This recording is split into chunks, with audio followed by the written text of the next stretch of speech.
Praise the lord అందరికీ. ఈరోజు దేవుని వాగ్దానం కీర్తనలు 68వ అధ్యాయం 3వ వచనం నుండి, నీతిమంతులు సంతోషించుదురుగాక, వారు దేవుని సన్నిధిని ఉల్లసించుదురుగాక, వారు మహాదానందము పొందుదురుగాక.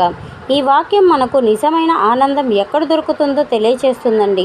ఈ లోకంలో మనకు ఎన్నో కష్టాలు, బాధలు, నిరాశలు వచ్చినా దేవుని సన్నిధిలో ఉండేవారికి ప్రత్యేకమైన సంతోషం అనేది ఉంటుందండి. ఆ సంతోషం పరిస్థితుల వల్ల వచ్చేది కాదు, దేవుని సన్నిధానం వల్ల వచ్చేది. మనుషులు మనల్ని అర్థం చేసుకోకపోయినా, మనల్ని వదిలేసినా దేవుడు మనతోనే ఉంటాడండి. ఆయన ప్రేమ, ఆయన సమాధానం మన హృదయాన్ని నింపుతాయి. కాబట్టి ప్రతిరోజు దేవుని సన్నిధిలో గడపడానికి ప్రయత్నిద్దాం. అప్పుడు మన జీవితంలో భయం కంటే ధైర్యం, దుఃఖం కంటే ఆనందం ఎక్కువగా కనిపిస్తుంది. దేవునితో నడిచే జీవితమే నిజమైన సంతోషకరమైన జీవితం. చిన్న ప్రార్థన.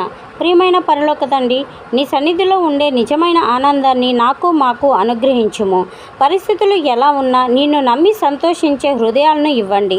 మా జీవితాలను నీ సమాధానంతో, నీ ఆనందంతో నింపుము. ఎల్లప్పుడూ నీతో నడిచే కృపను ప్రసాదించమని ప్రార్థిస్తున్నాం తండ్రి. ఆమెన్. ఇలాంటి వాగ్దానాల కోసం జీసస్ విత్ ఛానల్ని సబ్స్క్రైబ్ చేయండి. God bless.